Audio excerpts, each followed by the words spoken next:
Welcome to this episode of the Sports Detective Podcast Show. My name is James Williams, and today we are talking about Houston Cougar football, and I am joined by Parker Ainsworth, who is the host of the Locked On Cougs podcast. And Parker, I just want to start off here with a general question about this upcoming Houston football season, because we have a 4-8 start in the first year of the Willie Fritz era. What are the expectations heading into year two? Is this supposed to be a second year jump where we see this team being a real force in the Big 12, or are we still in the building stages of this program right now? I think we're farther along in the building stages than most year twos would be. I think some of that's obviously like the transfer portal and all of the other expediting factors in modern college football, right? But I really think that they did a really good job of building a talented roster out in the last 18 months. Obviously, there's a lot of excitement around the class of 2026 has a pair of 4-star athlete receiver types and a 5-star quarterback. So a lot of excitement in that group. But as far as the upcoming season goes, I think I'm going to go long-winded here, I guess, but I think of the rebuild as like getting the right people off the bus, get the right people on the bus, get them in the right seats, and then the bus driver can start driving, right? And I think we're somewhere between getting the guys on the bus and getting them on the right seats as far as the process goes. I'm sure we'll talk about Wegman and transfer portal ads and receivers and all that kind of stuff throughout the show, but I think people are really excited about just being able to score some points. You mentioned last year being 4-8. Iowa State saw it up close. I saw the thing behind you. Iowa State saw it up close and in person last year that Houston struggled to score points a lot last year. And I think we're at least moving out of that stage, hopefully, and into whatever the next stage of this thing looks like. Yeah, we had when Iowa State played Houston, you guys were in the middle of getting shut out for 2 straight weeks, and the team averaged 14 points a game for the entire season. That was the story of Houston last year. You guys had a team that could not score points, but on the bright side, the defense did a good job of not letting the other team score a lot of points. So let's kind of start on the offensive bus right now, as you're referencing there, because that offensive bus last year, it's not that the tires were flat, it's that the bus did not have tires. It could not move anywhere. The offense was absolutely abysmal, and I'm kind of looking at this offense this year. I think there's a lot of reasons to be optimistic. You guys bring in Connor Wegman, who things didn't really work out for him at Texas A&M, but I think he's going to be bringing a lot of stability to the quarterback situation. But I want to talk about new offensive coordinator Slade Nagel, who was Willie Fritz's offensive coordinator in Tulane. Are they going to be going back to having more of a run-heavy offense this year? What should we expect when we're watching Houston on the offensive side of the ball this year? I think you're going to see a lot of, and now this is getting X's and O's nerdy a little bit, but a lot of like 11 personnel, a tight end and a running back, or an H-back and a running back, and that kind of thing. Another big transfer guy was Tanner Kozel. He was from Ball State, started off at Wisconsin for a hot second in the transfer portal, then ended up coming to Houston ultimately. Very coveted tight end in the transfer portal. 94 catches last year. And I think that a big piece of this is going to be his positional versatility, bringing back Jaden York from a year ago. But you mentioned, the offense and struggles last year. If they'd scored 21, if they'd averaged 21 points, they'd have been bowl eligible, right? Like we're talking about that simple, of just basic 21 points, that they'd have been bowl eligible. And when you look at this upcoming year, you add talent in Connor, you brought in 5 offensive linemen, 4 of whom played at the Division I Power 4 level. One was an FCS guy.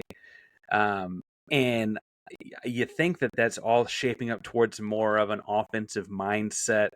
I love the running back room. Dean Connors and Rashawn Sanford are 2 guys that remind me a lot of what Tulane did. Remember, this is the same. Now you've got the same staff on offense that was at Tulane when they took down USC a couple years ago. The way that got built up, you've got that in Houston now. And so you think you multiply that times some Big 12 talent, suddenly you've got a little bit better offense than you had a year ago when you had trouble putting the ball in the air. So I do think that you're looking at some improvements there, but I would think it's going to be close to that 50-50 or maybe even 60-40 run split just because of who Nagel is and what they did at Tulane. I'm looking at the offenses, or I'm looking at the offense. I'm looking at Connor Wegman, who things didn't work out at Texas A&M. I think that was a lot because he had a lot of injuries there too. Marcel Reed obviously came in there, took the job there last year, but he I'm looking at him, and I know a lot of people might look at, hey, this is a guy that's was in the SEC, and then we see him, go to Houston, and he's doing that because he didn't have much other options, and you could even look at this as a downgrade of him going there, and maybe he just isn't that good of a quarterback. But then I look at another former Texas A&M quarterback, and I look at Haynes King, and I look at him just finding the right offense, finding the right system at Georgia Tech, and just really being one of the better quarterbacks in the ACC this year. And I look at Connor Wegman here at Houston. I think that could be the same thing for him here. So what's kind of the vibe here with Connor Wegman and I know you mentioned the tight end earlier, but this bolstered receiving core heading into this season. Well, and they got some talented receivers, and I tried to beat that drum all year last year. I was like, they've got talented receivers that just can't get the football thrown their way, as challenging as that is sometimes. Connor he was a top 3 player in his high school class, electric 5-star quarterback, coming out of Bridgeland, which is a suburb of Houston.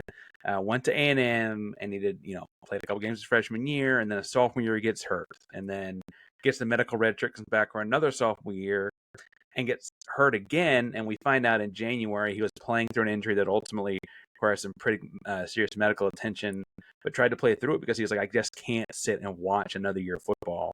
And ultimately that kind of led to a pretty poor performance on the year. I mean, there's no way around the numbers, but when he was playing hurt, right? And I think that showed up some.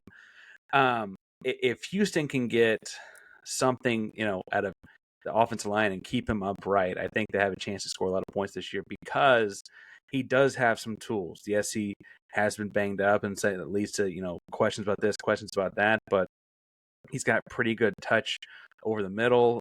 He pretty strong arm to the outside, and then Fritz has commented a couple times in the media stuff since the spring that he can run a little bit. Now, I might be personally hesitant to do that given the injury history, and he's been injured 2 of his 3 years of college so far. But I don't think that they're scared to do it. They certainly did that at Tulane when they were all together there as a staff. So we'll see where they put him, what kind of situation to do with him. But I think people are high on it. People are really excited when he come in November or in December for sure.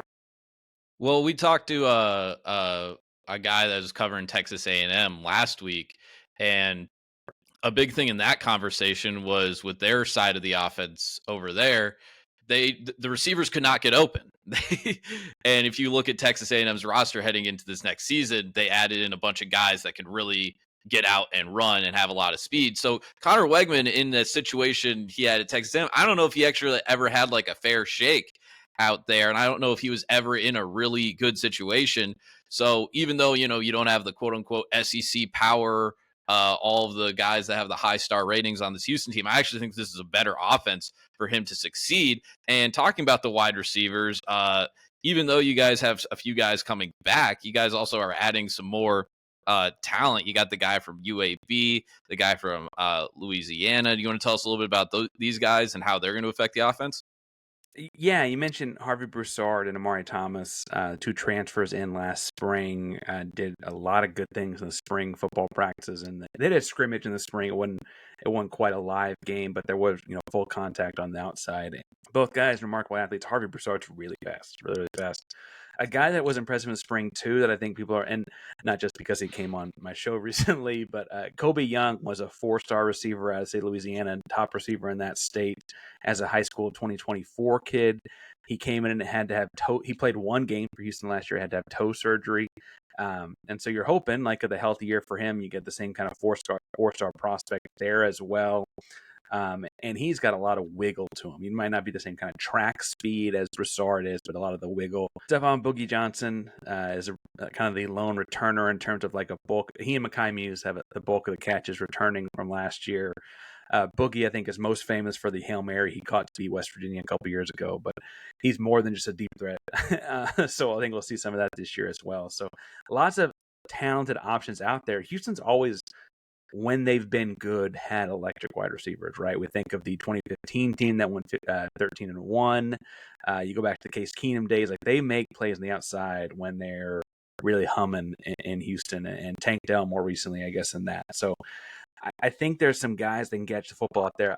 I don't know what defense are going to do as far as which one they're going to take away and that kind of stuff. So that'll kind of shape up who ends up getting the most catches, I guess. But will be interesting to see how things line up in the fall. Stephen F. Austin's just a little over a month away at this point. Still a lot of question marks on offense, but again, it's going to be pretty hard to replicate how terrible that side of the ball was last year. Why don't we talk about the bright spot of Houston last year, the defensive side of the ball? It was a team that featured some very talented players and a very good defensive coordinator in Sheil Wood, but they're gone now. You guys lose a few guys that were all Big 12 guys in the secondary. Sheil Wood goes to Texas Tech. What are we looking at with this Texas Tech defense right now? Because you guys are able to hire away Austin Armstrong from Florida, and he is going to be implementing, as I'm reading here, an aggressive attacking physical style of defense. What does that mean? And hopefully it doesn't mean a lot of targeting penalties. Yeah, I can't have those. So when we first got rumored to be in the game to get Austin Armstrong, I texted my buddy at Locked On Gators, hey, tell me about this guy. And the first thing he said was like, the dude's brilliant. It almost gets too complicated, And right? he's and he's like a whiz kid too. He got hired at Florida to be the DC when he was like 29 years old. Right. Like he is like genius level football X's and O's. He's worked for Saban for a hot second, like one spring. He worked with Kirby Smart at Georgia. People have like really, really highly touted him. Willie Fritz heard or got a hold of him because Fritz had worked with the guy at Southern Miss, and he'd been the defense coordinator at Southern Miss before Florida. And honestly, I think the deal is like the schemes, I think, have a chance to be really complex. Sometimes their own detriment when he was at Florida. I think at Houston, you're looking to, frankly, honestly, you're hoping to just kind of keep pace with some of the talented guys you had last year. You mentioned the secondary guys that have gone on, but you still bring back some pretty talented guys up front. You got a pretty strong linebacking core as well. And so when you look at like bringing in a complicated defense, I think what you're hoping to do is to kind of disguise where blitzes are coming from. I think one of the things he did most at Florida was interesting was, the lineup where half the field looks like cover 2, half the field looks like cover 3, and it's actually cloud man, right? Like those kinds of different like disguising of things can get complicated for an offense. You just got to make sure everyone's on the same page on defense. And he got here in January, so you're hoping that you've had enough time to get that under with everybody. I'm excited about it because that was the strength of the team last year. I like big guys up front like Carlos Allen, Brandon Mack. Hear good things about Eddie Wall, also as a transfer in. And so I think we're going to be all right over there. I don't know if it could be quite as stout as last year was a top 25 defense in the country, right? That's unique for Houston. More of an offensive school historically, but I think it'll be a strong defense for sure. And frankly, we'll talk about the schedule too, I'm sure, but the schedule's not as challenging for the defense as it was a year ago, I don't think so. Yeah, why don't we just transition to the schedule right now? I'm looking at you got a little bit, you'd maybe say an easier type of a out of conference schedule, but 2 of those games are on the road. And then I'm looking at early on in this schedule. Start off with kind of a tough Big 12 slate. Colorado coming off a good year. Texas Tech with all the money in the world into their program. Oklahoma State at Oklahoma State. What kind of games are you circling on your calendar right now and saying like, these are very important games early on in the season that we're going to find out really what this Houston team's made of? Well, there's things I like about the schedule a lot. For instance, you mentioned you're on the road at Rice, but you don't leave the city of Houston for the first 3 weeks. So you're home against Stephen F. Austin, on the road against Rice, home against Colorado. Your non-conference Power 4 opponent, Oregon State, which is interesting when you think about them as a Power 4 team, right? And then you get Texas Tech as home to start October. And you can tell me, James, again, you're an Iowa State guy, so you follow the Big 12 as much as anyone. I kind of like getting these Colorados and Texas Techs early in the season because they've got so much roster turnover that they'll still be figuring stuff out too. Getting Texas Tech to me in week 12, like they'll have solidified who they are as a team by then.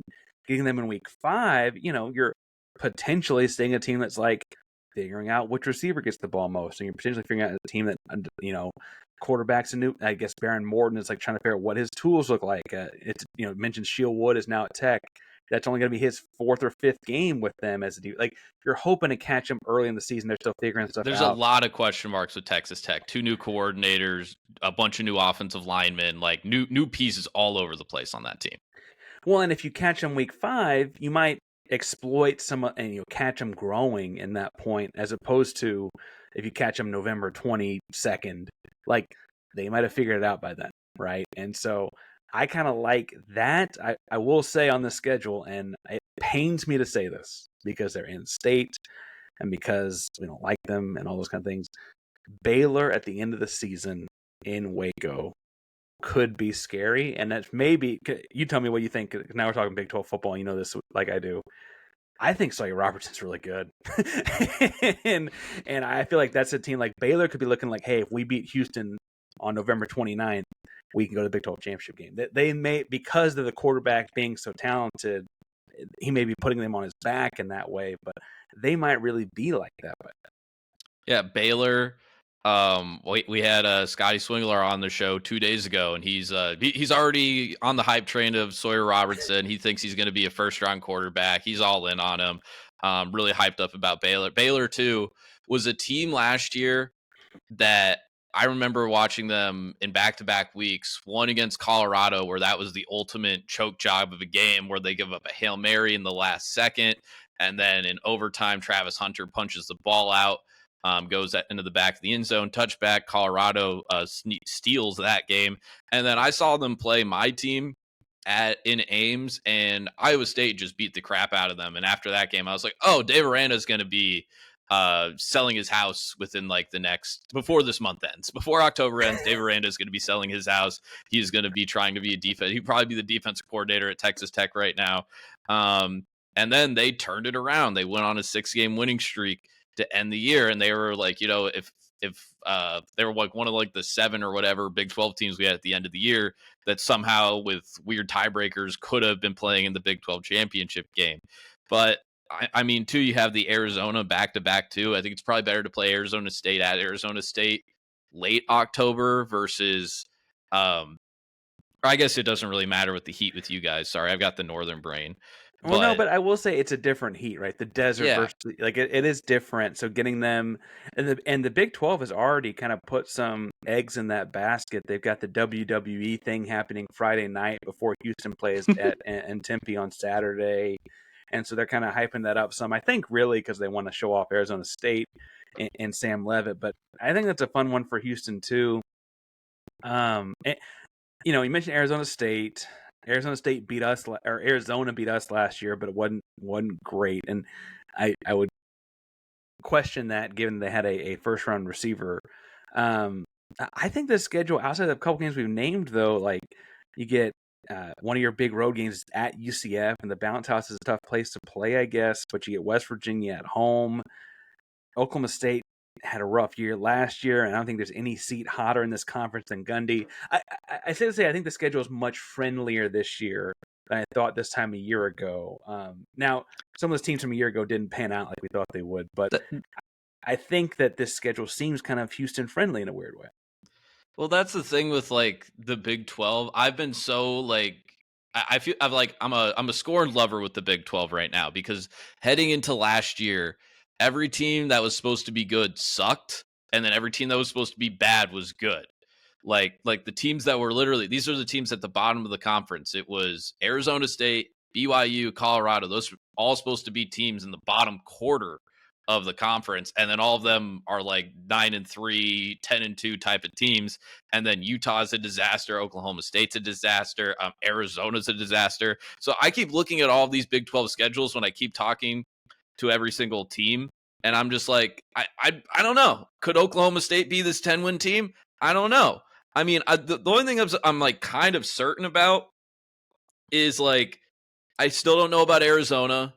I still don't know if like because they kind of got screwed over with their coaching search because Jed Fish leaves Arizona after Kalen DeBoer leaves Washington to go to Alabama. So they really didn't have the best chance to really go out and scope and maybe get the best candidate that they would have gotten. I don't know if they'd have the head coach they have now if Jed Fisk leaves in like December, let's say. So I don't know about them. And then you have first year coaches in, I mean, not first year head coaches, period, but first year at their new school, or I guess both of them, their return to their old school with West Virginia and UCS. So it's like, I don't know. I actually do think that you're right. Like this could break a few good ways. I think we'll probably wrap it up now, but I'm going to ask you one last question. We're going to talk a little bit about Houston football history here. Do you miss Tom Herman at all? He is not a very popular name in Houston, Texas. People feel really burned by the way he left after basically quitting very quickly to go take the Texas job. I think that the story that it might have been on message boards or read, I know official it was, but like he was given a red car, as a Houston Cougar football coach, as like a perk or a benefit. And he like drove it and left it at the airport. Like it was it was a burn the boats kind of thing.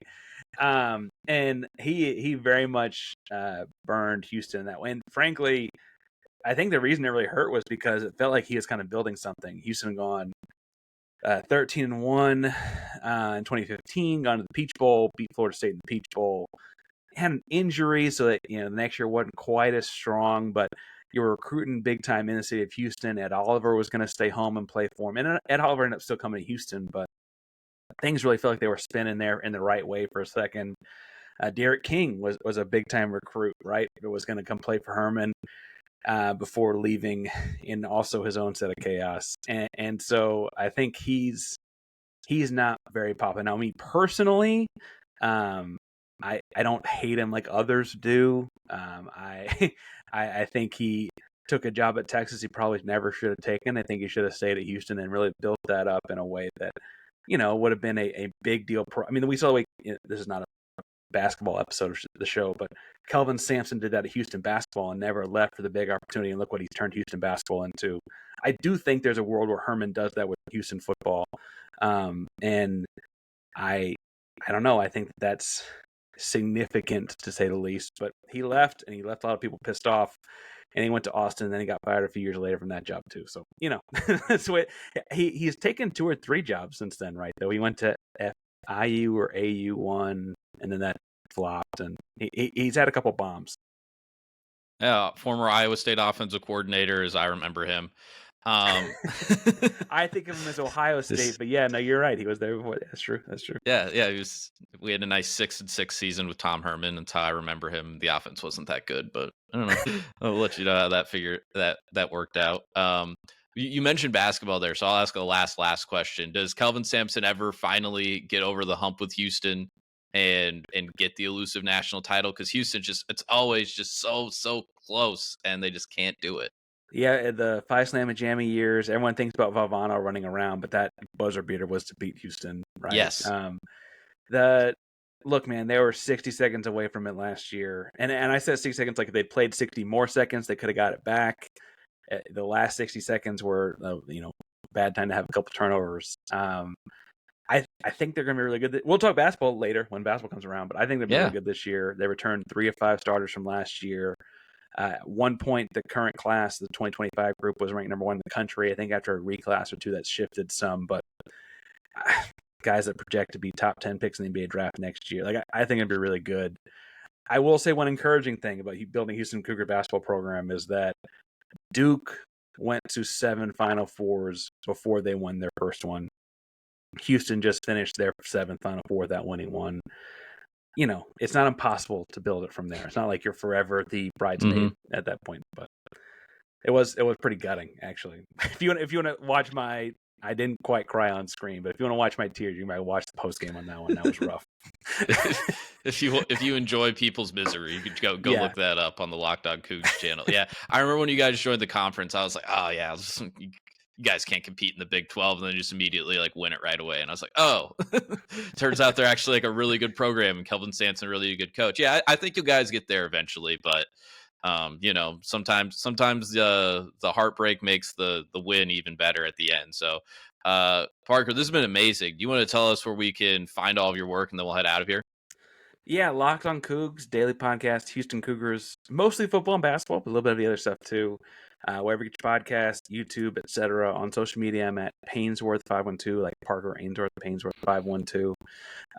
All things Houston Cougars. On Twitter, I'll talk about other stuff too, but mostly still the Houston Cougars. So find wherever you find your stuff, man. Absolutely. Thanks a lot, man. And if you're out there and you're still watching this video at this point, thank you so much. We appreciate you. Like, comment, subscribe. Feel free to check out other videos on this channel. This is Texas Week. We did a Texas Tech preview similar to this yesterday, Baylor the day before, Texas A&M last week. We're going to be scheduling out the rest of the big Texas, Power 4 Texas schools as the rest of this week's going on. So if you hate watch that one, maybe you can go, or hate watch this one, you can go and love watch another one, or you can go hate watch another one, or you know what I'm saying. So anyway, thank you for watching. We'll talk to you next time.